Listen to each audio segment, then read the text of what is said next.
Hi, and welcome everyone to Know Your Law.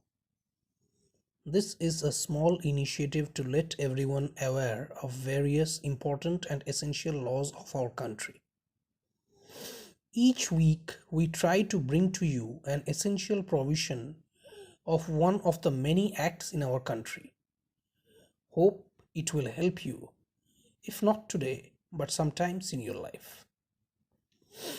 So, today we will know about the Disaster Management Act of 2005. The Act was enacted on December 23, 2005 to provide for the effective management of disasters and for matters connected therewith or incidental thereto.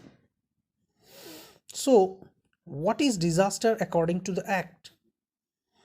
According to Section 2D of the Act, disaster means a catastrophe, mishap, calamity, or grave occurrence in any area arising from natural or man-made causes, or by accident or negligence, which results in substantial loss of life or human suffering or damage to and destruction of property or damage to or degradation of environment, and is of such a nature or magnitude as to be beyond the coping capacity of the community of the affected area. Now, what is disaster management? So, according to Section 2E of the Act, disaster management means a continuous and integrated process of planning, organizing, coordinating, and implementing measures which are necessary or expedient for 1. Prevention of danger or threat of any disaster, 2. Mitigation or reduction of risk of any disaster or its severity or consequences, 3. Capacity building, 4. Preparedness to deal with any disaster, 5.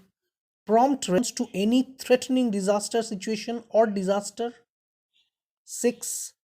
Assessing the severity or magnitude of effects of any disaster, 7. Evacuation, rescue and relief, and 8. Rehabilitation and reconstruction. Now comes the offenses and penalties. So, what are the major offenses associated with this act, and what penalties are associated with it? Chapter 10 of the Act deals with offenses and penalties under sections 51 to 60. So now let us look into the offenses in detail. First comes obstruction. So section 51 of the Act deals with punishment for obstruction, etc. Now what is this obstruction? Or who rather commits an offense of obstruction? Now obstruction by anyone of any officer or employee of the central government or the state government, or a person authorized by the national authority or state authority or district authority in the discharge of his function under this act, or refusal by anyone to comply with any direction given by or on behalf of the central government or the state government or the national executive committee or the state executive committee or the district authority under this act, commits the offense of obstruction. Now, what is the penalty? Imprisonment for a term which may extend to 1 year, or with fine, or with both. Now, if this obstruction or refusal to comply with direction results in loss of lives or imminent danger, then imprisonment may extend to 2 years. Next comes false claim. So section 52 of the Act deals with punishment for false claim. Who commits this false claim? Anyone knowingly making a claim which he knows or has reason to believe to be false for obtaining any relief, assistance, repair, reconstruction, or other benefits consequent to disaster from any officer of the central government, the state government, the national authority, the state authority, or the district authority, commits the offense of false claim. Now, the penalty is imprisonment for a term which may extend to 2 years and also with fine. Next comes misappropriation of money or materials. So section 53 of the Act deals with punishment for misappropriation of money or materials. Who commits this offense? So anyone being entrusted with any money or materials or otherwise being in custody of or dominion over any money or goods meant for providing relief in any threatening disaster situation or disaster misappropriates or appropriates for his own use or disposes of such money or materials or any part thereof or willfully compels any other person so to do commits the crime of misappropriation of money or materials. The penalty is imprisonment for a term which may extend to 2 years and also with fine. Next comes false warning.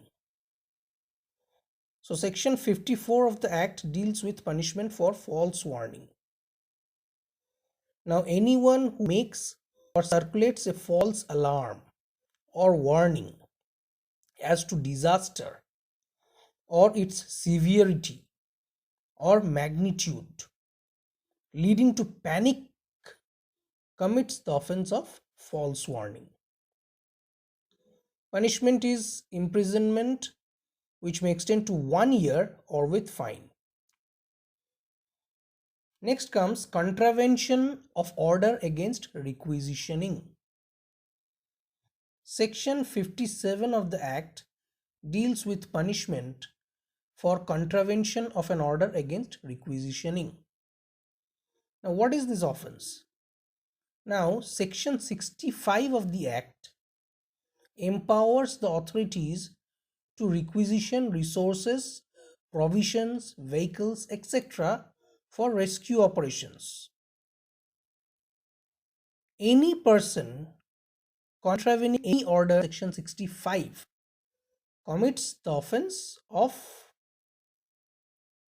contravention of order against requisitioning. Now, what is the punishment? Punishment is imprisonment for a term which may extend to 1 year or with fine or with both.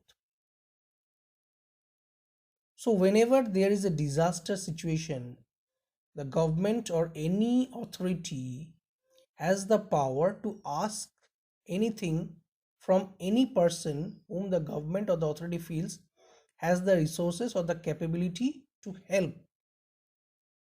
Now, if someone is actually neglecting that or refusing to do that, the government at that moment has the power to take action against him or against that person. So this section is actually giving that power. Now, what are the other offenses covered under this act? The other offenses include offenses by departments of the government under section 55, failure of officer in duty or his connivance at the contravention of the provisions of the act covered under section 56, and offenses by companies under section 58. So that is it for today. We will meet again next week with something new and interesting. Till then, stay safe and remain aware of your rights and laws. Thank you.